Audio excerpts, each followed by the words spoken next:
True Culture on Human Nature TV, back with the tap-in. We have Miss Leslie O with us today. Yes, please give a True Culture welcome, a warm True Culture welcome to Miss Leslie O. You're too kind. Yes, yes. Oh, no, please, sit down. Thank you. Actor, voiceover talent, among other things. Tell them all the hats you wear, Leslie. I call it the big three. You know what I'm saying? Like Ice Cube's tournament. I dig that. Act, voice, and host. And host. How could I forget the host? You have such a great personality.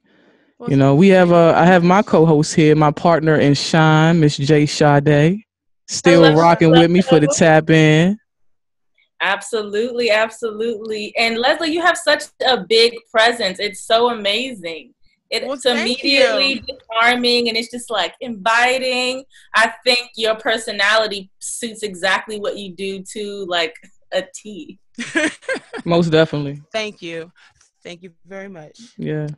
When I first met you, I felt when I meet people, I instantly like, okay, are you warm? Are you cold? What are you gonna be like? You know what I mean? Are you approachable? Are you not? You know, and it means a lot, because that's what we're lacking. I feel like right now in the world, especially in the world, is that warm, approachable, welcoming energy. And that's something that you are just, I don't know if you've been gifted with that or whether you worked on it over the years, but regardless, you have it, and I'm so thankful that you have it, and please continue to convey that energy.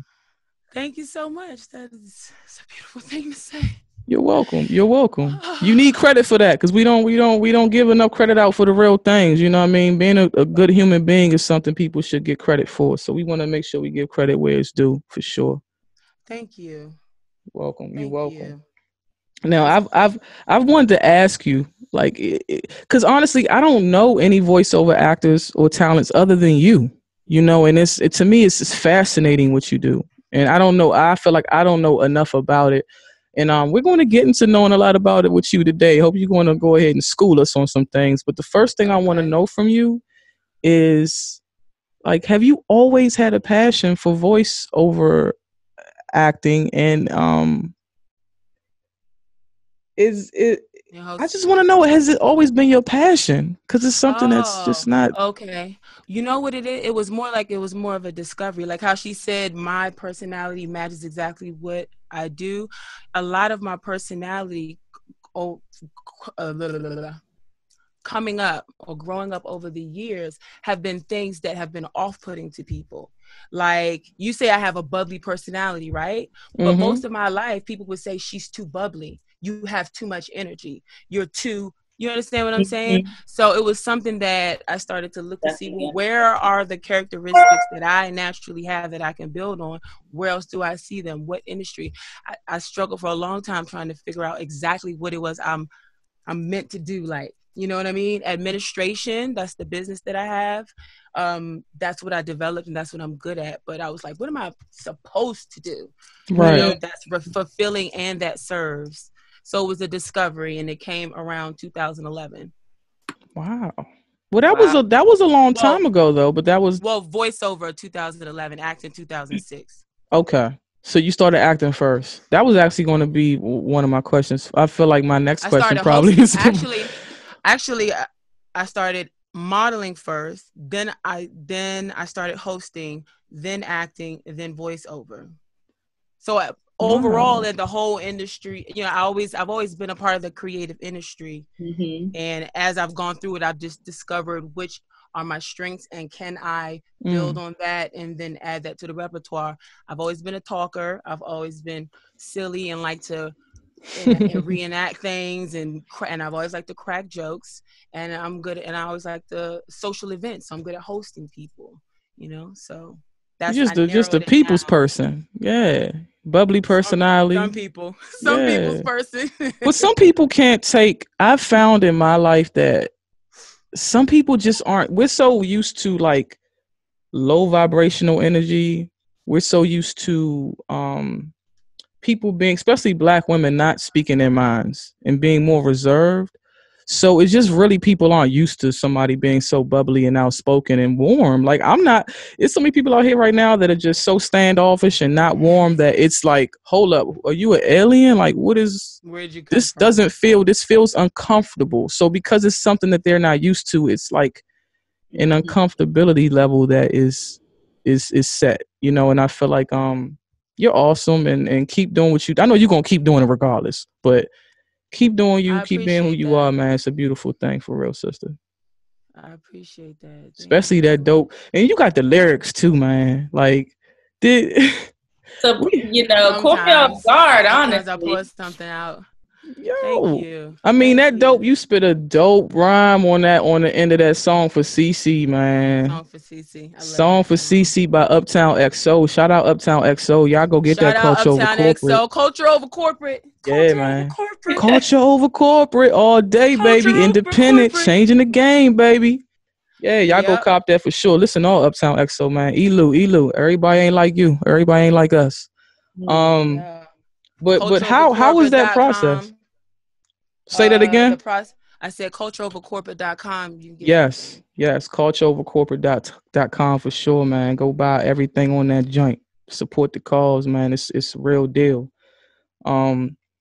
Yeah, but I want to know your process for that. Like, how did you link up with Uptown XO, and what was the whole process of you creating that beautiful track song for CC? I met Uptown XO at the Old Bar None. And then come to find out, we actually went to the same high school, but we just didn't really know each other like that. Yeah, so through some mutual friends that were around, he was like, "Did you go to Laurel?" And I was like, "Yeah, did you?" "I know you did." And he's like, "Yeah." So from then on, we follow each other's social media. I think actually, hold up. Actually, somehow I ended up on his mailing list. I was like, whoever you got working for your marketing, because I didn't know who you were. But by the time I met him, I had listened to his album, I think Color de Gray. That was dope. I was always because I've always been an admin. So I stay on my email. So email marketing, I'm the type of person email marketing works for, because I open all my emails, I read everything, and I'll probably check it out unless it's janky. I'll give it a shot because I'm thinking of it from they could really use somebody open. I'll be thinking about like if I send the email, I want somebody to open it. Right.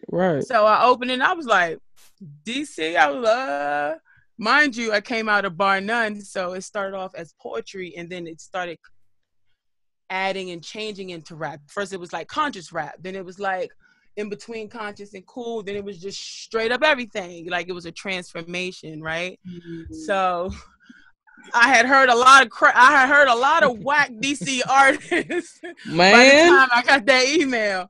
But I said, let me try it. Clicked on it. I was like, oh, it's all right. Downloaded it, whatever. Okay. Then I met him. And then we started following each other on Instagram.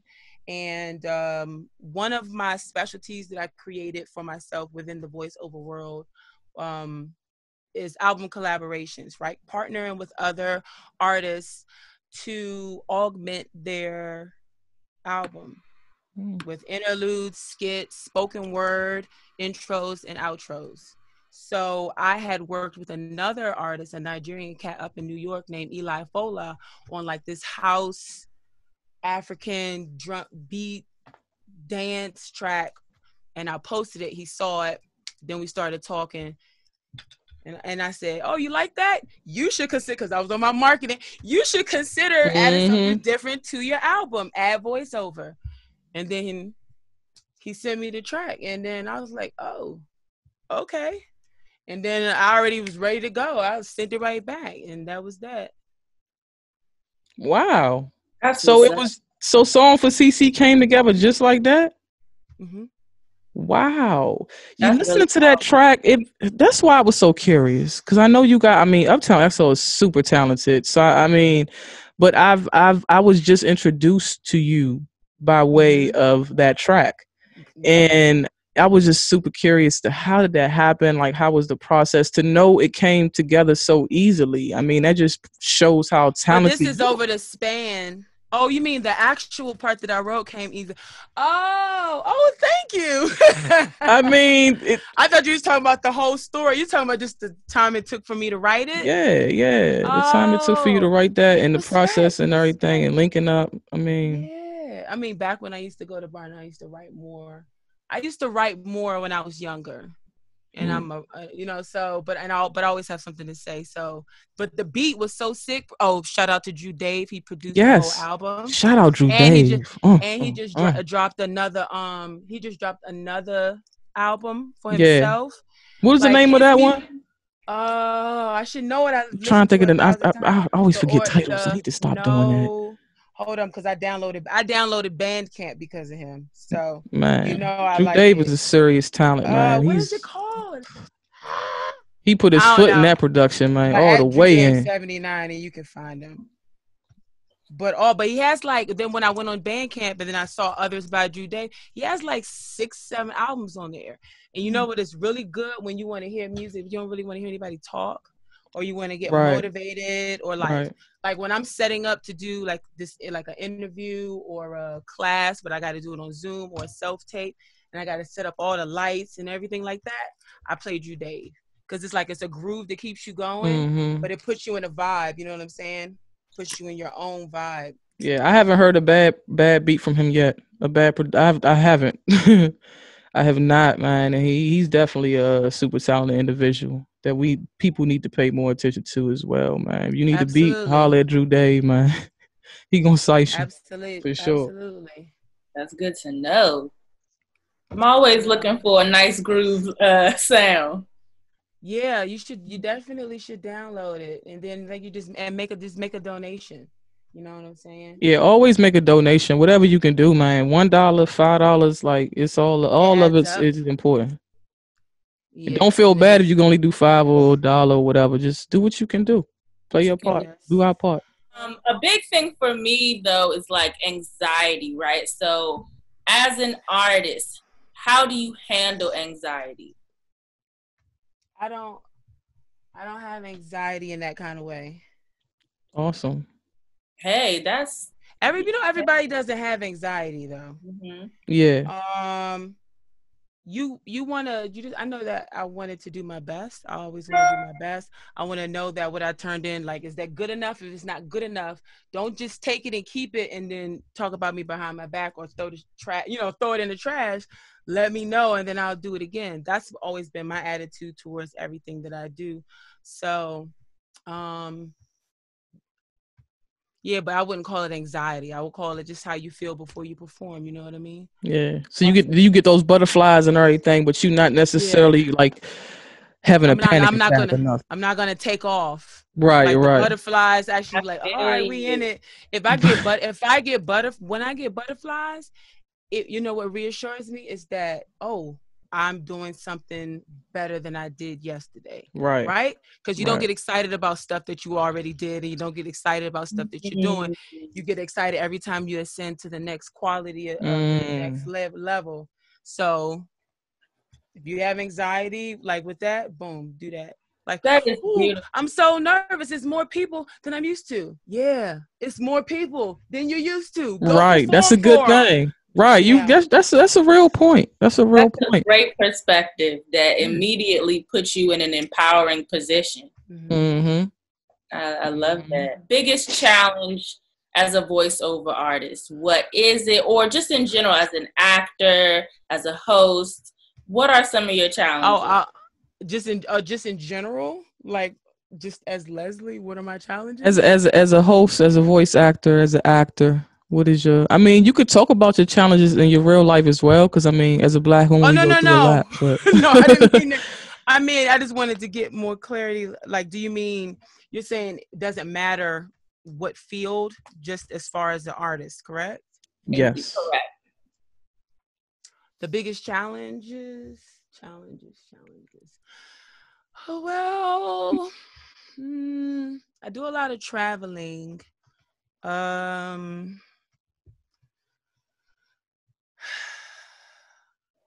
Maintaining challenge right now. A strong This question is challenging. Maintaining a strong connection to everywhere that I need to be, right? Because one, I feel like I kind of started a little bit later in life. So even though there is no end, right? You keep going, I still feel like I have a lot of making up to do, right? So I'm always doubling down and multitasking, like, okay, if I can do this, but what can I do better than that, right? So I would say the challenge is just to make sure that I stay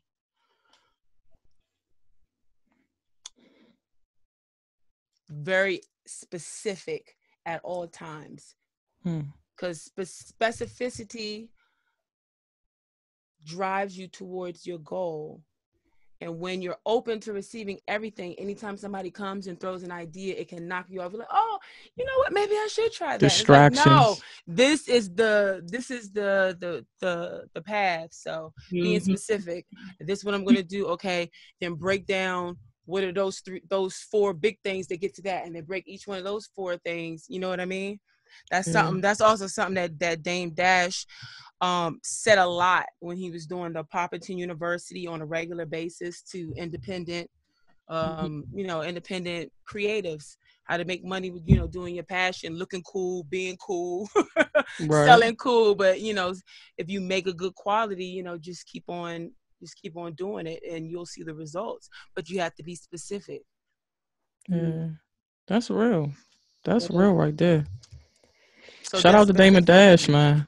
It's another good brother. I don't agree with everything he do and say, but one thing about that brother, he loves to empower people. Shout out to Raquel, wifey for lifey. Hey, Raquel, wifey for lifey. That's what he calls it. Yeah. Well, how did you make the leap to professional acting? Because I know it's a big leap to make for a lot of people.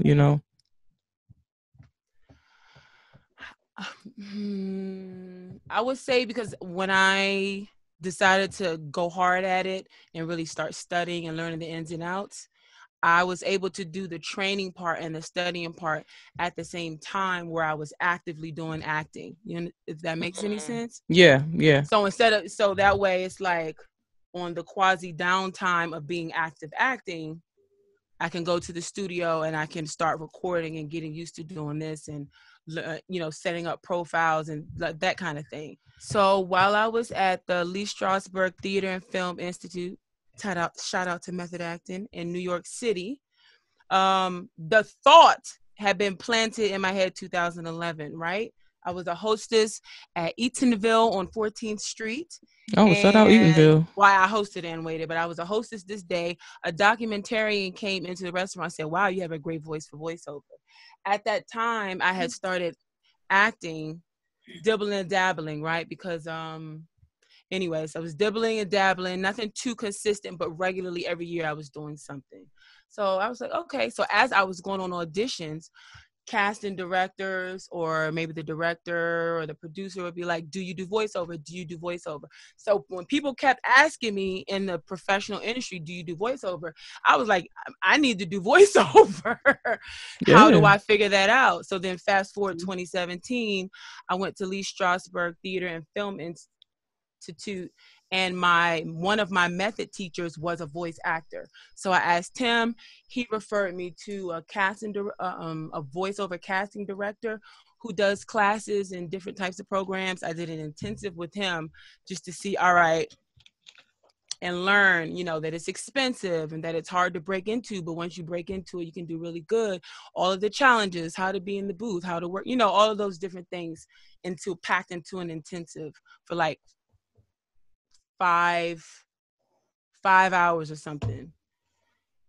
Wow. And I was like, all right, I'm going to do that. So again, I'm actively acting. So school is over. Now I'm in a production. So while I'm doing the production, I made a new friend who just so happened to have built a studio and he's an engineer. So I said, man, I'm trying to do this voiceover thing. I've done the intensive. I need to practice. I don't, you know what I mean? Like you only get better if you do more work. Right. So I started hiring, using his studio, hired him to use his studio. And I would just keep on recording. And then eventually I put together a demo. I got on a lot of platforms and I started just like cold calling, sending out emails, pulling production companies, casting, whatever, and just building email lists and just sending out this demo. And then once I got picked up by a voiceover agency, I was like, all right, I'm legit. I'm good. And then I've just been kind of attacking it on all different sides because you got to get it in multiple ways, especially so-called Black women. I would think it's the hardest because usually, like if you listen to commercials and stuff, you usually hear a white woman, unless it's something specific to a culture, like a Middle Eastern culture or Arabic culture, or something specific to a culture, then it gives you opportunities to do those things. But when it comes to just general products, if you think about all the things that you buy, somebody told you to buy it. Like they literally with their mouth told you to buy it. And it was usually a white woman or a white man. And then if you'll look, you'll see maybe it's more white men will do cars, but it's white women and white British women who can also do cars. So you start to see these little patterns, which is what prompted me to create my own 2 special lanes so that I can operate multiple ways of attack at the same time. So now I have a couple of voiceover agents.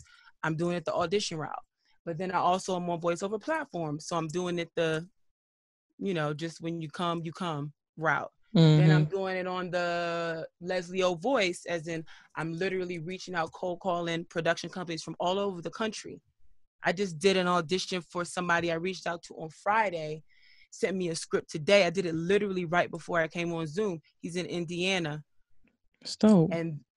And so you do it in all the different ways to increase your chances, because, I can sell more than McDonald's hamburgers, or, if you start, Popeye's fried chicken, which is fine, but, they pigeonhole Black women. The stereotypical, into particular products and categories, and it does not have to be that way. I can be the voice of Target. Why not? You have a dog walking around with a spot on his eye, and I can't do the voiceover for it. Like, why not? Of course I can. Right. It's funny. We were just talking about how hard it is for Black women, just in general, just all over the world. We're the number one targets, and we focus so much on the thought of Black men being the number one targets, and they're targeted as well, but we are definitely the number one target. So it's kind of funny you mentioned. Sounds like a slippery slope of a argument you got in with somebody. No. We were just talking about it. It wasn't really an argument, but real brothers will tell you that that's the truth. It's a lot of Black men out here. I just don't know how to differentiate. A target is a target is a target. I don't know. Right. I don't know that. I feel that want to fight for who's the most targeted. Right. We definitely are both targeted, and it's definitely traumatizing. It is. So it's hurtful and a bit disheartening when people are constantly saying we got to protect Black men and Black men. Well, there's so many things that happen to Black women. You know what I mean? We have to understand that. I thought they say we have to protect our Black babies. That's what they need to say, but not differentiate between black baby boys and Black baby girls. Like, we just need to protect our Black babies. So it's like you have women out here who have children who are they have females and males, but they're just focusing on their males right now, saying that. But, just because you give extra focus to one area doesn't mean that you're not giving focus to the other. You know what I mean? Maybe they say, hold on, let me grab this. No problem. Remember when I said I looked up the Maryland ACLU? Yes. Yeah, we were talking about ACLU earlier as well. Jay Sade brought that up. I thought she was talking about the AFL-CIO for a second. I was like, hold up. For instance. What that is, but I researched real quick for a little bit. Yeah. So it looks like this. So for instance, if I take this list, of course this isn't everybody, but this is in general in the state of Maryland, and it's just some, right? But as I glance down, most of the names that I see, they are men. but there are women here too. Right. So maybe people are saying we have to protect our Black men because maybe they're just like, maybe the stats just show that it's more of them that's being killed. You know what I mean? Which means we have to do more. We have to do our own research and understand that the same amount of Black men who are being killed, you can find the same amount of black women out here being killed, but they're not being. The stories of Black women are not forced on us in the media. They're forced vision on us by only telling us about Black men. Then we're only focusing on Black men when there's so many other human beings who are losing their lives, who are being raped, who are being targeted, and we're only focused on one human being. And I feel like that's what we have to stop. You had a great point earlier of saying that, you know, we're both the targets, so that we shouldn't. I mean, just brown skinned people, Black people. Yeah, Black people. Black people. I don't even want to see any like more stats. I just know that yes, Black people's lives in this country are not valued and don't matter, and that's how the country was built.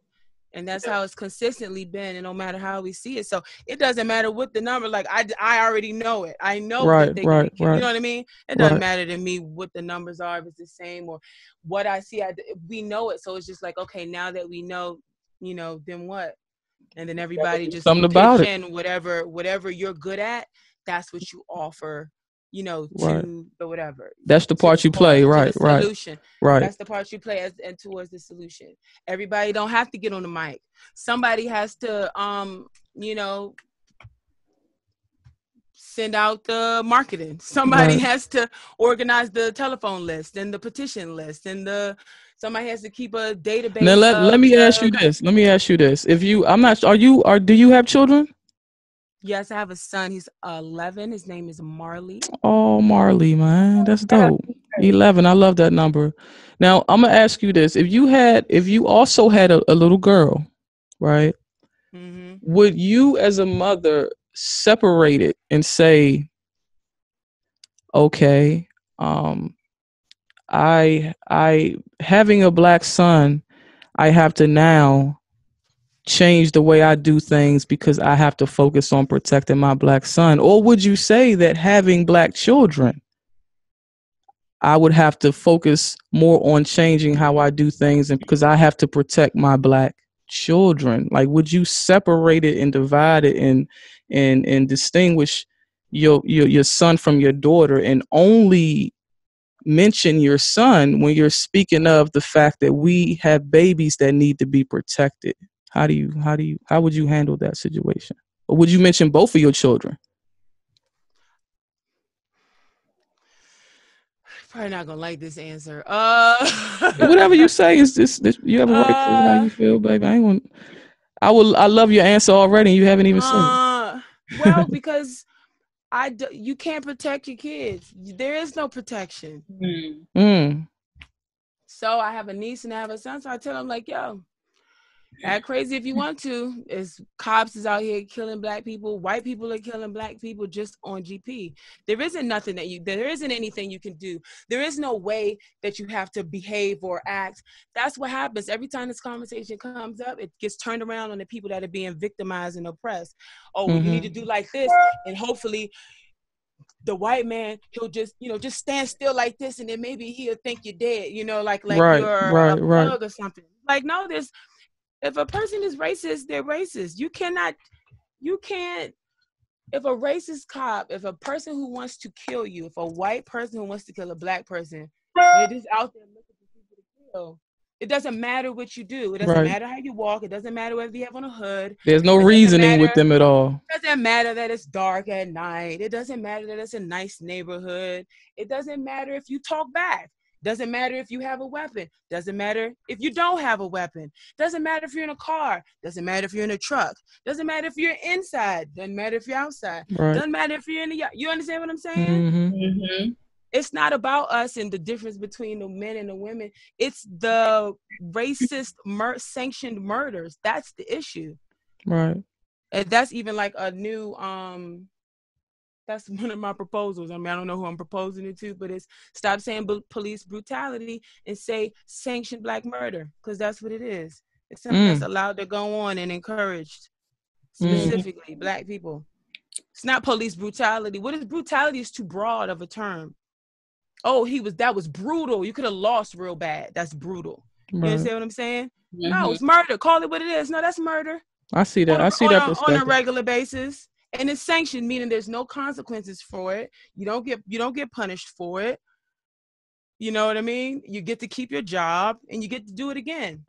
I think that we have to look at everything. We have to take responsibility for our actions and how we handle situations. I think we should be smarter and more intentional, and we have to understand the law first and foremost, and how, because if you don't understand the law, you can't work your way around the law. You can't. So what about the people? You can't maneuver.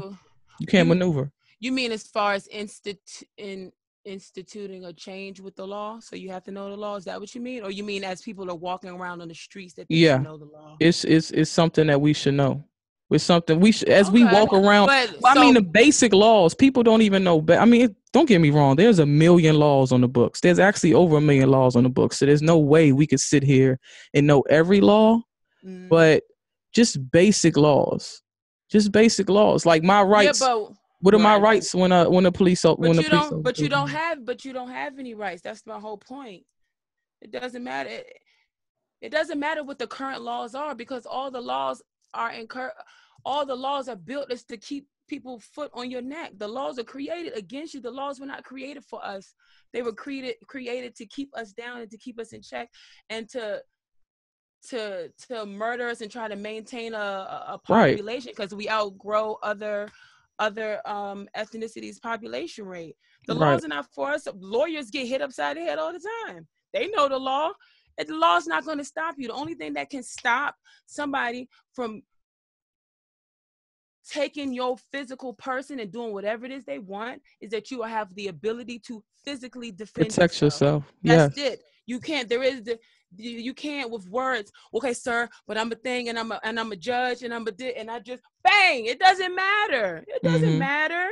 It doesn't matter if there's no consequences for the people. It is left to discretion too, though. Like our laws, they are structured in a way that is. I tell people we're all oppressed. It's to me, it's deeper than black and white. Black and white is just color labels they use to divide us as a people, so that we can't come together collectively and actually change the laws for the better. Well, I'm only referring to and using black and white for ease of understanding, but with specificity that there were laws created specifically to make sure that blacks could not do this, and that whites were to always keep them in their place anytime they act. That was written into law for sure. But it hasn't changed. Well, over time they have amended. They have put some amendments in the Constitution, Bill of Rights, and stuff like that. But it hasn't been enough legislation. It hasn't been enough. It's not enough legislation, and the legislation that we do have is not upheld.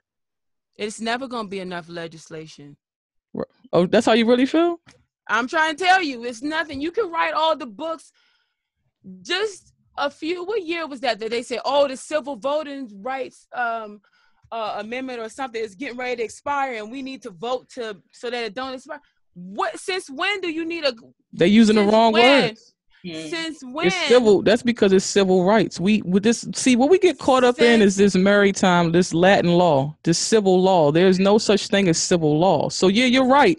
When it comes to civil law, we have no rights. There's no rights at all, because civil law means that they own our sovereignty. They own our souls. They are our sole proprietors. I get that part. But what I'm trying to say is none of that matters. Civil law, maritime law, the human. Yes, it does. Human rights. What I'm saying is matter. No. Being able to enforce your rights. That's what matters. And that's the only thing that counts. That's why it's called the survival of the fittest. You can have every kind of legislation. We can say, here's the consequences of a cops from now if they don't do the X, Y, and Z, or if any person kills a black man and they're killing them because they're black, or they're killing them for whatever the reason. Here's the consequences. But if those consequences do not deter the behavior of somebody who is impeding on your physical person, the only thing you can do to stop them is stop them. Right. You Now can that only I agree, I defend 100% yourself agree with you on. physically with physical defense. Yes. So you can have all the laws. Yeah, that might help for later on if you make it past the event and then you want to sue somebody and you want to go back into the courts.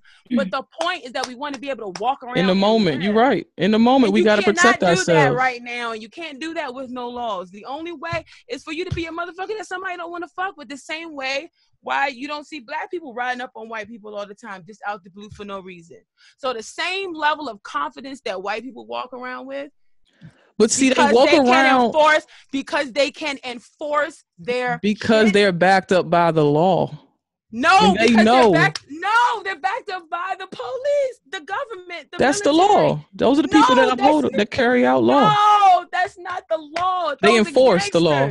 They enforce the law.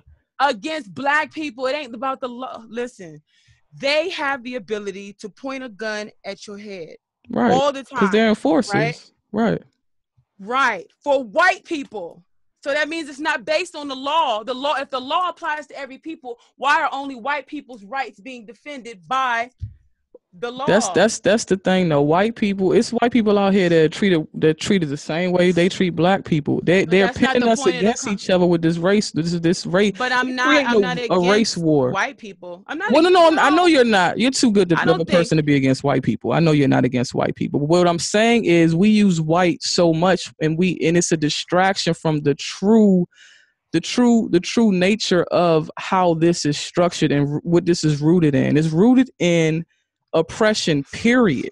You talking about people. If we look not at just period, it's oppression for black people. No, again, look at history in America. We look at history in America. Yeah. Look at the Irish. If we look back at the Irish Americans and Italian Americans, when they first got here, they were treated like shit. They had to fight for their own rights. They actually created the whole Christopher Columbus story was made up just because Italians made it up because they wanted some type of respect in America. So they used Christopher Columbus, who was an Italian, to say, okay, you guys Italians being shot in the street.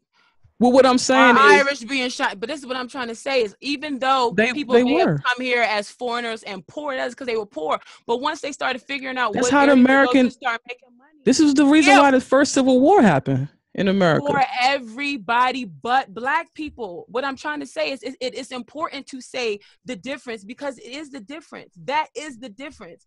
Even any pale-skinned person from any other country can come to the U.S. and eventually have a great life better than the whole of black people. That's a fact. So even if they came in and they were treated as the lowest of the low of whites, but even they were above black people. Right. I get that. I do get that. But my point that I'm making is that, listen, you can't divide a nation without henchmen. You need enforcers, right? The first police officers were slave. And the police officers. They were slave catchers. And the marshals. Right. The first police officers were slave catchers. They're enforcers. So when you have these higher ups who are creating all this oppression because they want to control all of us for their own benefit, you have to have. The same way they have been since the country was created or stolen. Well, that's what I mean. But you have to have enforcers. You have to have people who are going to go out there and fight for your bullshit nation. We're in an agreement. But what I'm saying is that I have to have an enforcement of myself because there's nobody else to rely on except for. That's what we talked about earlier too. Our protectors, our providers are not. Our black men. But our black men, they're not protecting us anymore. They're against us, most of them. Some of them are still good. Some of them are in a state of mind. Black men are against black women? I said they're being pinned against black women. So if they're being pinned against, does that mean that they are against it, but it's not their fault? What does that mean? Well, what I'm saying, everything is your fault because we have choices that we can make, right? But when it comes, I don't know if everything's your fault, but I get where you're going. Well, no, everything is our fault because once you reach a certain age, you have a responsibility to yourself and you have an obligation to the next generation to rise above all this bullshit. You know, nobody came and put what I know in my lap. I was abused. I went through all types of shit when I was growing up. I probably went through same things other black women go through, but it was traumatic. But still, at some point in time, you have to look in the mirror and you have to say, okay, this doesn't feel right. So it can't be right. So let me educate myself and figure out if there's something else out here that is right. And I feel like we are like walking zombies. We're like robots now. We're so indoctrinated with the wrong information that we carry out actions for the people who are oppressing us. Because you don't know no better. Because we don't know no better. It's like we don't take the time to know better, though.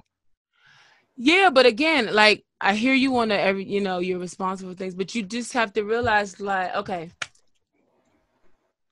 there's known knowns and there's known unknowns. That's what you refer to. All right, something's not right. I got to figure it out. But then there's also unknown unknowns.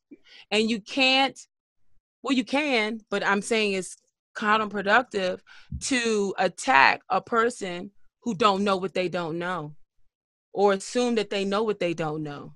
And that is significant, and that is a large population. And they're humans and they count too. For sure. But it's ours. But when someone doesn't know something, it's my responsibility as a Black woman. Now, not everybody's. Like, first and foremost, our people. Like right now, a Black man, right? As a Black woman, it's my responsibility to have something to tell him, something real to tell him, something truthful, factual that I can give him, so he can learn and be nurtured and rise above what's going on, so he can be who he truly is. And because we're not doing that a lot of the times. Who's not doing that? Black women are not doing that enough. Why you say that? You think Black women are bad moms? No. That's what it sounds like. I'm not saying what I'm hearing you say is we're not telling them what they need to know to do and grow to the next level. Isn't that the definition of a bad mom? Somebody that don't raise them? I don't like, I'm gonna say this, right? Help me understand. There is, when it comes to human beings, there is no bad. I did smoke a joint about 45 minutes ago. Oh man, no, it's all good. I'm gonna say this, right? So when it comes to human beings, whatever you are, a mother, a father, a brother, sister, husband, wife, whatever you are, there is no such thing as a good human being or a bad human being. Let's be real. We're all oscillating between the two.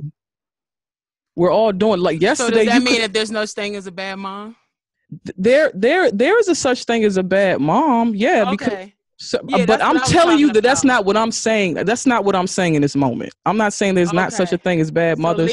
But I'm not calling anybody a bad mother. What I'm saying is us as Black women, whether we're a sister, a aunt, a cousin, a mother, a best friend, a co-worker, my favorite rap artist, my favorite actor, whoever we are, we need to represent Black womanhood, Black sisterhood in a more divine human way. And when we do that, we'll be able to create more positive, more beautiful changes in our Black community. Like you said earlier, it starts at home. Like that makes total sense. I can worry about that out there, but at first I have to correct here and build this strong nation here, so then we can move forward and go get our shit. But if our nation is weak, there is nothing that we can do. If our family structure is weak, there is nothing we can do. You know what I mean? So what I'm saying is just divine order. Black women are everything. Everything is created and comes through us. The world takes everything from us. So if Black men are out here not playing their position and not being who they're supposed to be, that is our responsibility, to be the people who sit them down and talk to them, not call them bitches and cuss them out and tell them, demean them and tell them this, that, and the third. We need to talk to them and really school these brothers, because there's a lot of good brothers out here. I've seen them. They be taking advantage of them. You talking about the young? Young and old. It starts young. Mm-hmm. There's lots of passion here, and I certainly don't want to, add that third energy onto it. So I think I was getting loud too because I can't hear myself. No, you good. Your audio's perfect. You're not getting that. Yeah, I think you're fine. I gotta. You're fine. We appreciate. I tried to do it so that I could be loud. Hey, look, at Human Nature TV, especially on True Culture, we appreciate passion because it's true. That's just this is organic right now, and we're just talking with three sisters, universal sisters, talking about something real. So I'm sorry, what was you saying, Jay Sade? Well, just going back, we're all in this together. Like, what I found is that going back to, you don't know what you don't know. We don't know what we don't know, but it takes getting information and through seeing how other people live, reading things, mostly doing research, which I think we should definitely do more of. It kind of gives you a new perspective on certain things. So can we protect our children? No, but with information, with knowledge, we can equip them mentally to be stronger, to make decisions for themselves. Even if it's just in regards to, here's a system, these laws tell you how they think, okay? What you do with them, here is what I suggest. You know what I'm saying? So just prepare the environment. Montessori calls that preparing the environment. I agree 100%. Yeah. I knew you did. See, I'm telling you, we're really agreeing right now. It's passion and all that, but it's just so nice to have this conversation. You are a mother of a beautiful Black son who's 11 years old, and you know, beautiful. I don't have Nigerian, Jamaican, American son. What is that? Yes. And so rich, so Marley Oluwadamilare Patrick Gray. That's a real name right there. Strong name. That's a strong name. Solid name right there. And I appreciate your perspective that you shared to your son about, I cannot protect you. I don't feel like that is something that we say to our children in general. You know, we always say, that's why I said I don't think you're gonna like my answer, because I didn't it was a real answer, sister. That's some real, it was real talk. We can only prepare them and equip them and hope to God that they take, and hopefully that whatever that they listen to, they kept the stuff that they really need, right? That's all we can hope, that they take it with them and out the other and use it. Utilize it. Bring it back home. There was a woman in Baltimore who was a gospel radio host, and she was gunned down trying to interfere with her son's scuffle with another grown man. You know, why she felt like that, to me, I understand, you know, as I don't have children, but to be a mother, you want to do that. But I mean, I just don't know. What are your thoughts about that? Because to me, I feel like, how can I interject while you are not making the best decisions for yourself that will ultimately cost her life? That's a tough one right there. I think, well, you know, I've always had this philosophy that nobody is above ass whooping. And so I thoroughly believe that sometimes you got to take your licks. I still don't understand this whole boy thing. And so that's why I just tell his dad a lot, like, you know, like, did you teach him how, like, can you fight? You know, I'd be like trying to play for, like, good question. Like, you know what I mean?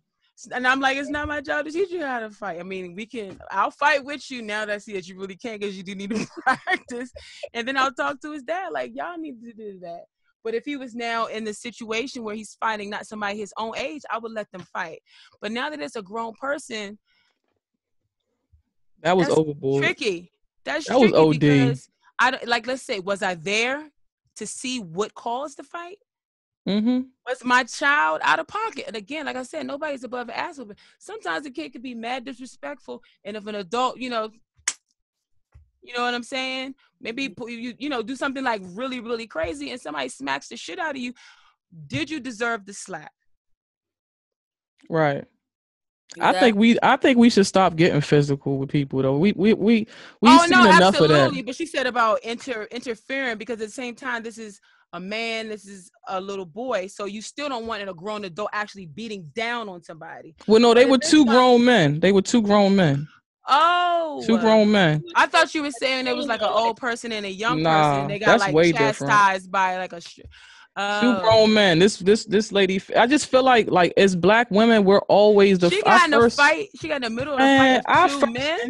Our first instinct a lot as Black women is to protect Black men. That was the point I was making earlier. It's like we got to play our position. We got to position. Yeah, I think you should definitely.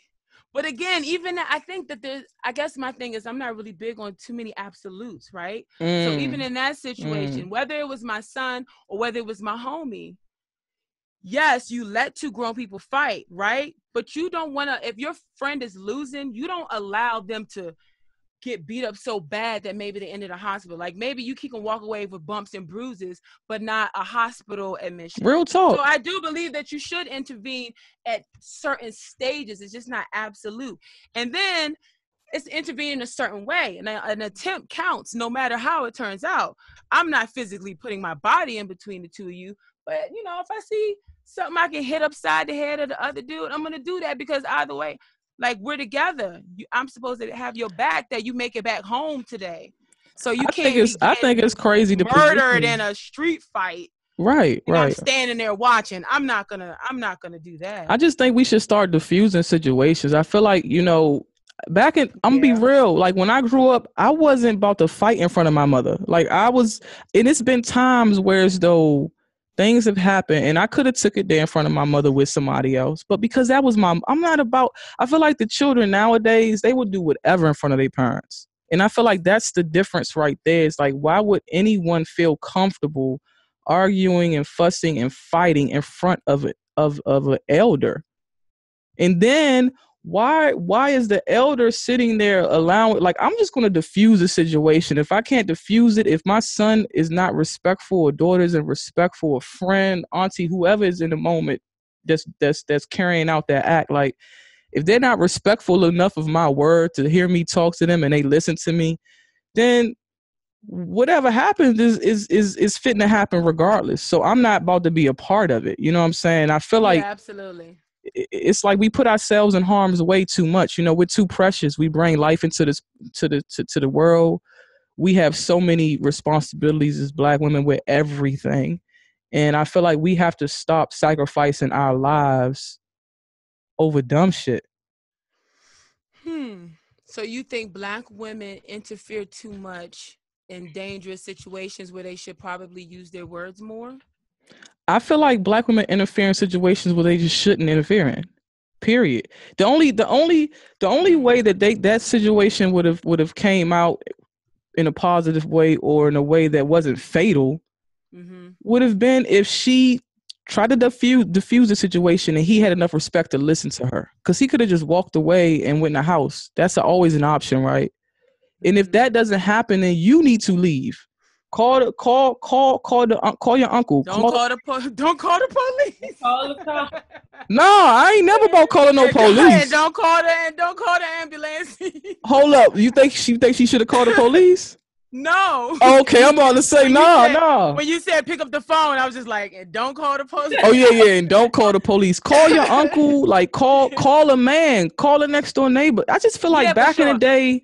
I'm gonna be real with you, Leslie. I'm gonna be real. Yeah, find another man. And it used to be men like that back in the day. But like Jay Sade was saying earlier, a lot of times we don't know. We don't even know men we can call to protect us anymore. It's hardly a man that we can call and say, "Oh, yo, this is happening. Get here now." That's rare.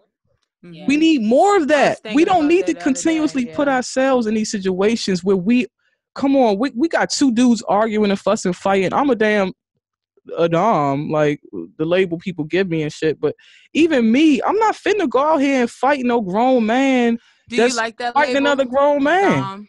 Do you like that label? Do you like that label? No, quote unquote. But I tell, that's what people say. So you do it for the purpose of people understanding what I'm saying. Yeah, I don't use it like to I don't call myself that. I don't like labels. I feel like I'm a woman just because I only am attracted to women. I'm only with women. I don't have any sexual urges to be with a man. Does not mean I should be called a lesbian or a dom. I'm a human being. Okay. I'm a human being. Should be mentioned at all. Why do people care about who I have sex with? You see what I'm saying? But as human nature, we like to boss. We like to be in everybody's business. Mm-hmm. We like to put names on stuff, and we address people and describe them based on stuff like that. It's just human nature. But nobody really cares. That's why small talk. They do care. They do care. That's why they make the label so they can figure it out and judge you quickly. But they don't care. They don't care. Deep down to their core, they don't, because we're all human beings and we can't, like, it really, we don't. But because our psyches have been tapped into and all this bullshit is embedded, we think we care about stuff that we really don't care about. deep down, we don't care if somebody, we don't be caring, man. But I ain't gonna get into all that. That's a long story. We can go back. But I will say Erykah Badu got this line in one of her songs on New America, I think part 1.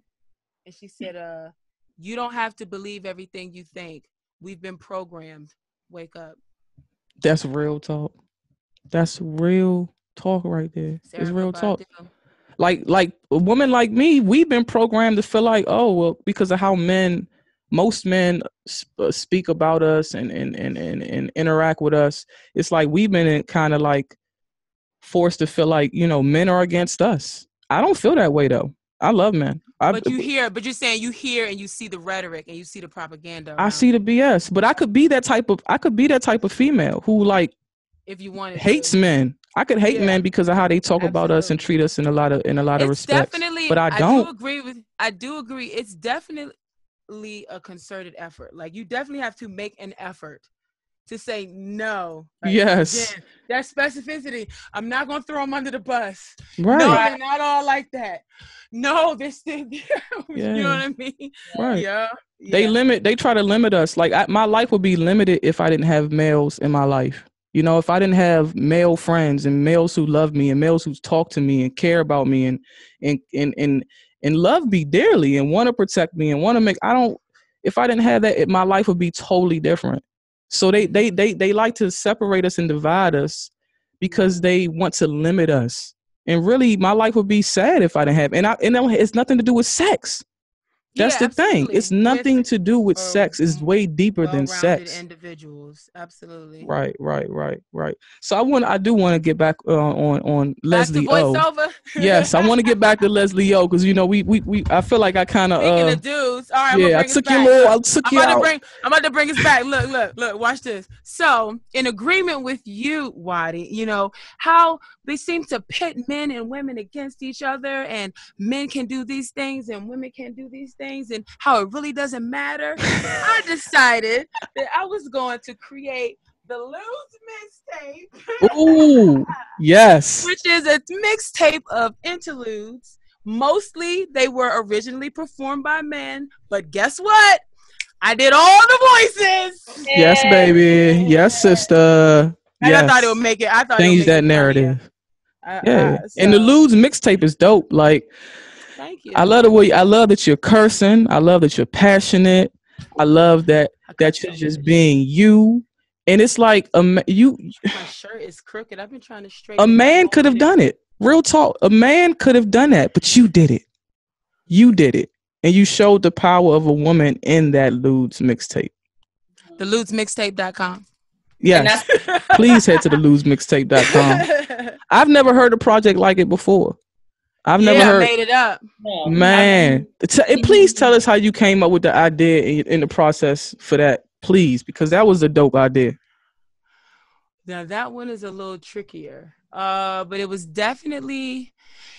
really.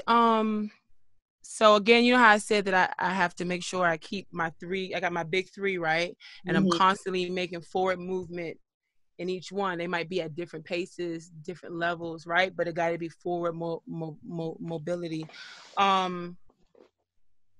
Let's see. After Poppington University, right? Then I went to Dame Dash Studios. Then I worked out, worked under him, like followed, shadowed, just listened to him drop jewels for like 4 days. And I had already identified on my vision board that I wanted to go for a Grammy. By the time I got to the Dame, I had decided what it was going to be on, which is one of my which is awesome. The other specialty, which is the children's narration. Because when I looked at all the categories, like, first of all, I'm not a singer, right? I'm not a rapper, but I do have things to say. So I do perform spoken word and I do write and I have a nice voice. I was like, okay, if I want a Grammy, right, what categories do I even qualify for? So there's like 3. So I zeroed in and got specific. So while I was in the studio, I think I'm losing my train of thought.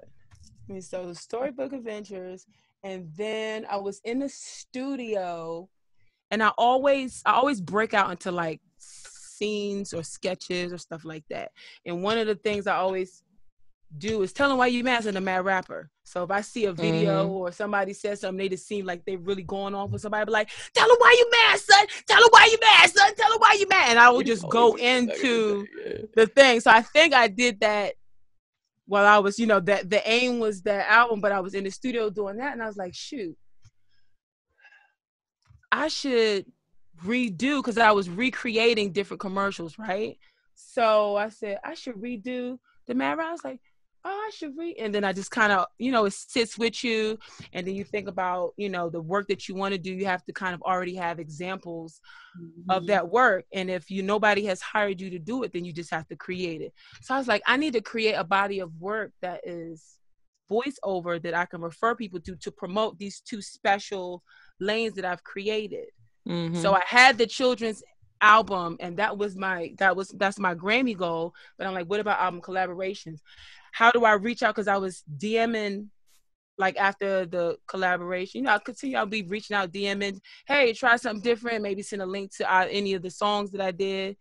But it's like, how can I get people to actually click on this? How can I get them to understand exactly what do I mean by collaborating? I need an album of collaboration, or I need an album that illustrates what the collaboration would end up as. So that just kind of all of that blended into at the studio. And then I was like, I'm going to do a mixtape of all interludes. And then I was like, that one I could do, since I did all the voices, it was something I had more control over the speed. So I started the children's album, but then I put it on pause, and I did this, and I worked on this from like maybe October to February. So in the industry, is there anything that, you would like to do differently? I know that you was able to get really specific about your lane, which I think is, most people don't do that. Try to figure out where their lane is and stick to it. But is there anything that you would suggest to someone trying to get into voiceover that they should do and some should not? No? Don't give him, hey sis, don't give him no gems. It's like, no, I'm just drop a couple gems on him, sis. The only thing I tell people is, if you want to do voiceover, go get some training, and it's expensive. So find out if you're any good at it first. No, how do they figure out if they're good at it though? Like, go take a class. The same way you figure if you're good at anything, go get some training. People be lying out here though. And then perform. Well, that's why you get training, not just stop buying shit off or hiring people off of Instagram, but like go to a proper accredited situation, or at least a proven success program or school or session, or like I said, my first official thing was it was a 5-hour class, but he was an official voiceover casting director, and it was held at you know what I'm saying? Yeah. So that's the thing, is if you're not willing to even do that, then you shouldn't go into voiceover. I feel you're not willing to get training. This is not something that everybody, oh yeah, I could do voiceover. It's more than just talking. You're also acting at the same time. So that's why you have to see if you're any good at it, because when they put out auditions, they say, we're looking for somebody who sounds like this. They're not talking about the actual tone of your voice. They're talking about how you make people who listen to you feel. Somebody who's warm and inviting. And if you don't learn how to do that, you're just going to go and talk the same way. Or you're not going to know how to make adjustments and stuff like that. So I don't tell anybody anything, because if they go get training, they'll tell them. So why should I fake mini train you on the street? It's not gonna help. Experience is the best teacher. I mean, just gotta go out there and get it. I love how you just went out there and you got it, man. You sat down and you created. You pioneered. To me, you pioneered that lane. I haven't. I mean, as far as that mixtape go, for sure. Like, I haven't heard anything like that. Oh, with the album collaborations lane, yeah. And to know that you collaborated the way you collaborated, I always say that nowadays we need more. What we're really lacking. Shout out collaboration. Shout out to Samuel Innocent of the Black Room Studio NYC. He has a dope studio. He's a dope drummer, an engineer. What's his name again? His name is Samuel Innocent, and he is basically the number 2. You never put anybody above yourself, right? I love but it. probably the number 2 most influential person that has contributed to my voiceover career. From being a friend, from being a supporter, from being technical, from being honest. No, man, it sounds like some trash. Nah, you could do it again. You know what I mean? Asking tough questions, challenging. So big shout out to Samuel Innocent. His Instagram is called Created by Sam.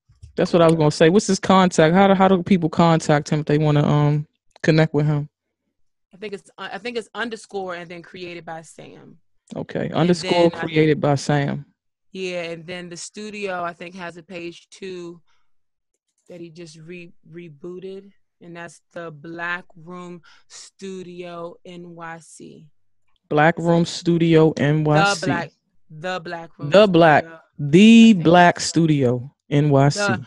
The Black Room Studio. The Black Room. I keep look. Sorry. She's saying it right here, and I'm just not hearing it right. Right. The Black Room Studio NYC. Okay, that's dope. That's dope. Information. Sorry, I didn't mean to cut you off, but I didn't want to forget if we transition to another part. Oh no, you're fine. You cut me off anytime. Please speak freely. Hey, please do that. Girl. My kind of girl. That's my dog.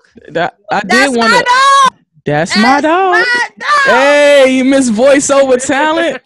I love it. I love it. I love it, man. I love it. I'm trying to get on one of my long-term goals. Like I want to get on like a really good series, animated series. You know, some Adult Swim, maybe something where I can cuss. Yes, you know I love vulgar. So that's the other thing that I put in mind is like, okay, where do I want to go? It serves. So it serves as album collaborations, but then because I am doing other people's voices, it's a few of those tracks also serve as examples until I actually get more animations. You know what I'm saying? Yeah, we gonna take it over. You gonna take it over. Like we gotta, you know, they would do the same thing with acting. They would use white actors in place of to play black roles. They would use white actors to play Asian roles. White actors to play Spanish. Everybody. White actors played everything. Even white black. actors played Cleopatra, so you know it was crazy. I'm glad you coming through and you changing that narrative. Feel free to holler at Aaron Magruder from the Boondocks because I'm trying to get on that. You know it's coming back. Yeah, it's coming back. If y'all want to start a campaign, you know, get Leslie O on the Boondocks. Leslie O with the Boondocks. We gotta figure that hashtag out. I receive it. I'm speaking it into existence. I can see it.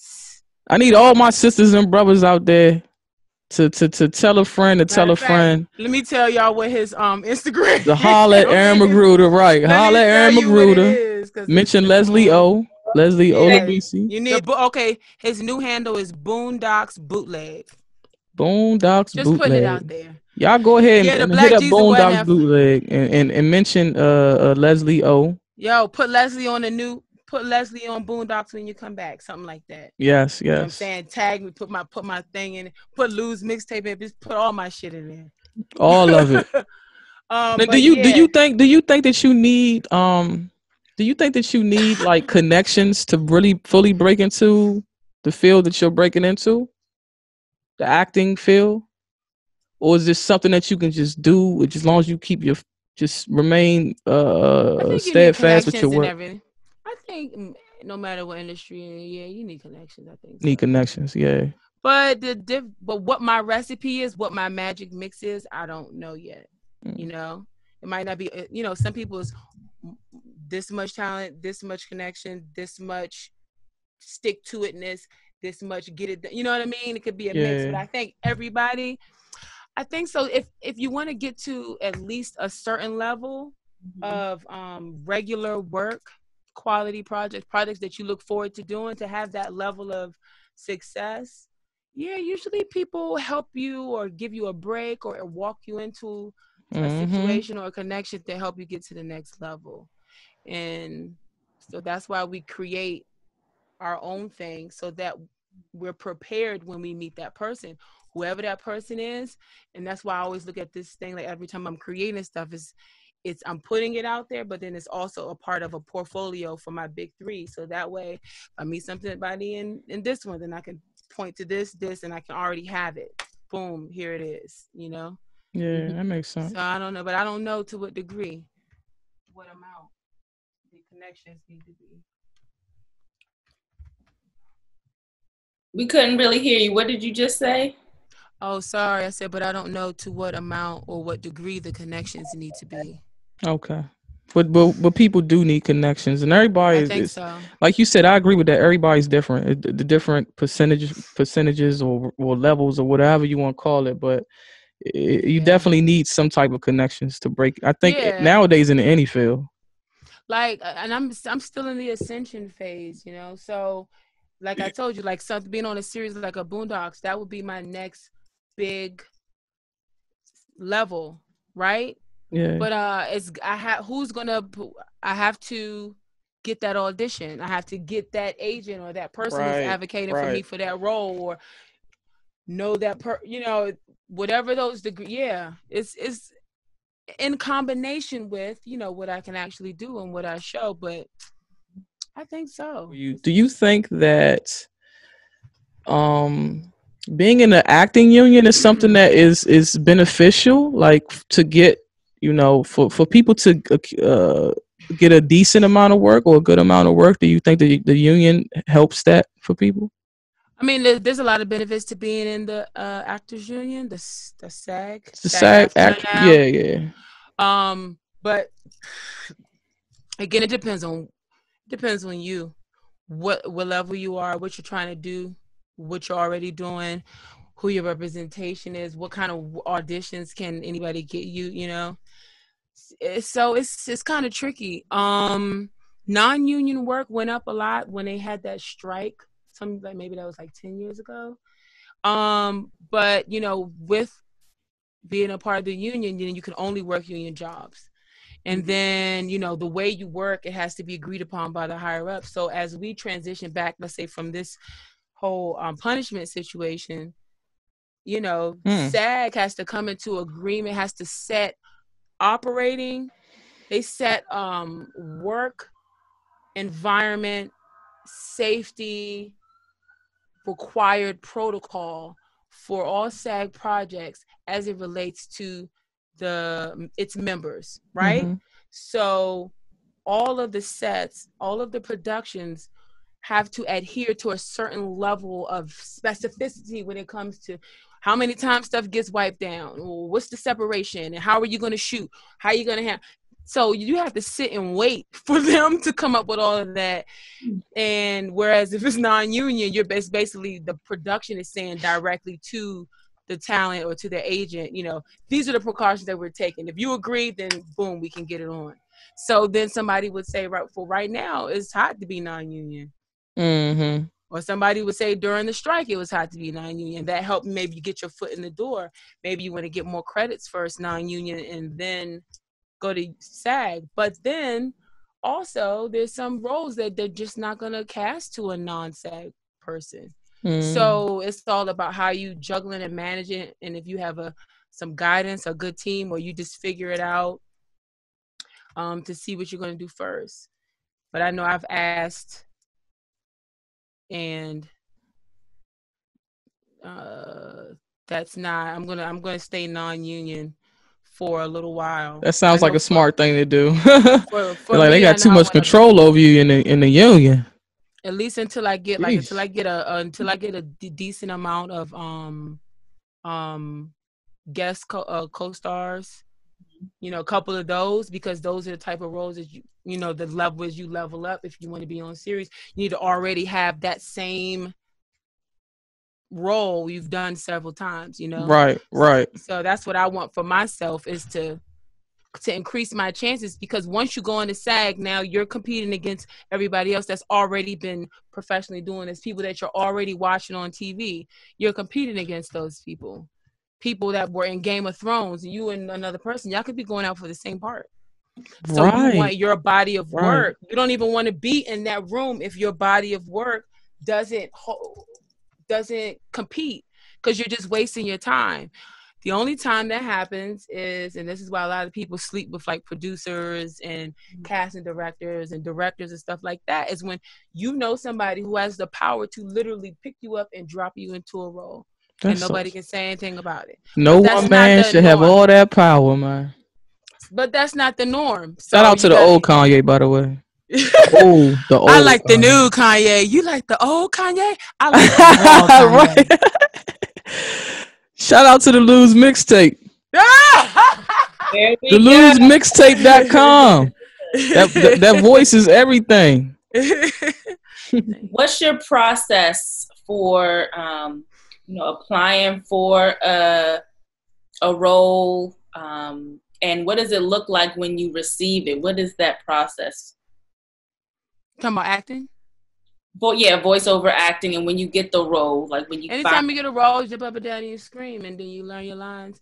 But before you get to that point, the process, I try to use a lot of what I learned at Lee Strasberg, and I had a really good teacher that would talk about how as soon as you get that audition, like how to, take a piece of paper, break it down into 4 parts, and kind of break down the character, but where are they from, what time period is this, consider all of these things, because by knowing these things or creating the actual reality of the person that you want to audition, it helps you viscerally act and respond in the appropriate way based on the script.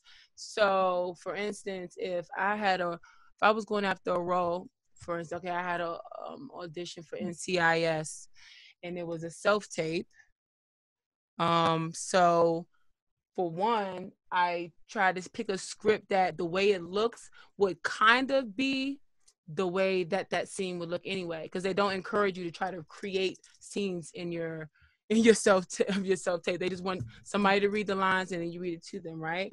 But I sat there and I had to think, okay, so this girl is a wife accused of murdering her husband, who was a Navy veteran, who had joined like a real reality TV, kind of like a Real Housewives type of show in the world of the program, right?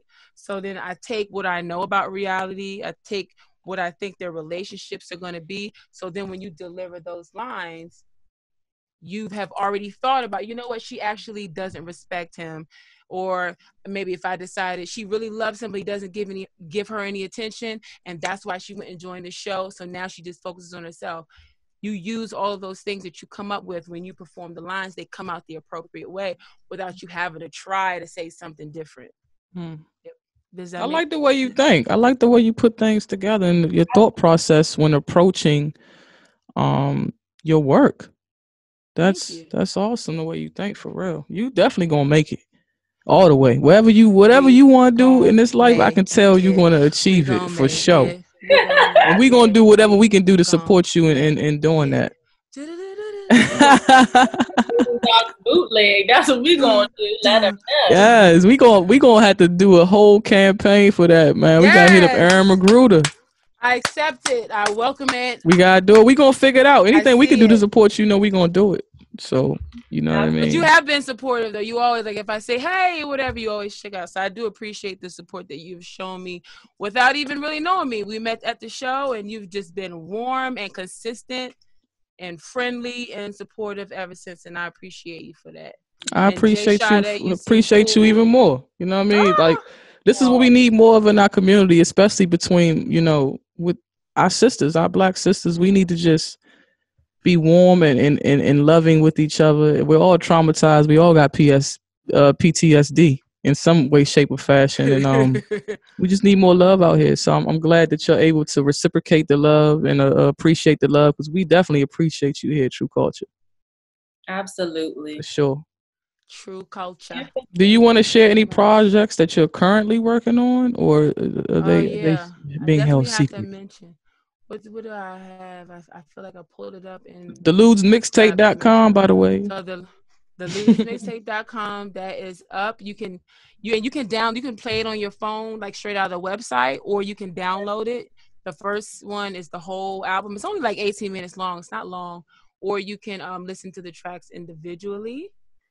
I also offer, which falls in my album collaboration lane, $9 tags, right? So if you're an artist, a producer, a DJ, this is for you. So, you know, if you want to let people know who's on that track, you know, who made the beat, whose work it is, that's a voice tag. And I'll do that. You can just go to my website, voiceleslie.com, and then, you know, hit the menu button and you can see links for both of those. And then the newest one, to just to kind of keep these to, like I said when I was talking about, you know, your strength and find your lane, and I like talking to people, and so I came up with this Conversations with Leslie, where I'll talk to different people, you know, about what's going on around us and how they feel about it and what they think about it. So I put up the first episode today, which is on my YouTube channel. Let's talk about it. Leslie, your voice. Let's talk about it. Yes. Talk about it. Yes. Y'all make sure y'all check that out and support that, man. I know that's gonna be dope too. I might have to call in one day, tell you how I feel about something. Well, actually, I was gonna ask you because I know I was gonna talk to you later. You know what I'm saying? Here, go check out what I did, and then if you like it, you let me know. I like that. I like that's that. on the YouTube. It's Leslie Olabisi on everything, and I think on my Instagram, if you hit the link, all of the links will pop up. But YouTube is Leslie Olabisi, Instagram is Leslie Olabisi, Twitter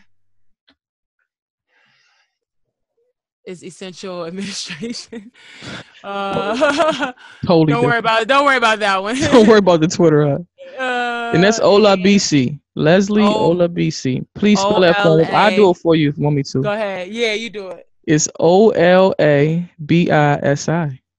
There you go. Leslie, Leslie, last name Olabisi. Check her out for sure. Is there anybody you want to big up, shout out? You know, somebody who supported you over the years, or you know, someone who's helped you in your career? Shout out to Sam. Shout out to Uptown. Shout out to Benji of 20. Wait, I'm about to mix him up with 3 Stars 2 Bars. He does production. He's an excellent editor. He actually does the editing a lot for Uptown as well. But that's dope. Shout out Benji, 3 Stars 2 Bars. Check him out. He didn't change the name. You know, people be changing their page. Let's hope he ain't changed the name. But he's if he's has anything to do with Uptown XO, I'm pretty sure XO promotes him somewhere on his page or his website or something too. So if you don't, if he has changed his 3 Stars 2 Bars, let's make sure we still search for the brother Benji. 202 DC. Shit, I don't know. All right, but shout out to Benji. Shout out to my brother Eric, Brat Media. That's where, remember I told you I was going to Beverly Hills last. Oh yeah, the Beverly Hills interview. It was our birthday celebration, and then I also got some content. So he's actually going to be in the first episode. I shot that in California, so I would really like to have conversations like all around the country, you know.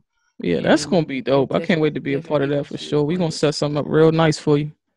I'm definitely, me and Jay Sade gonna be a part of that for sure. Another passionate. Might as well. I mean, we basically did a chunk of it when we veered off and kind of was talking like that would be like type, you know, whatever it is that you want to talk about though. But that's the conversation. Who else? Twyla, my big sis out in California. Shout out Crazy Chameleon Studios. That is my girlfriend and my stylist.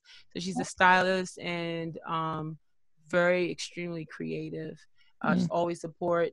What's her contact? What's her her Instagram? Crazy is spelled like craze. So it's CRAZE and then Chameleon Studio. Okay. She's super dope. Her name is Aisha Keys.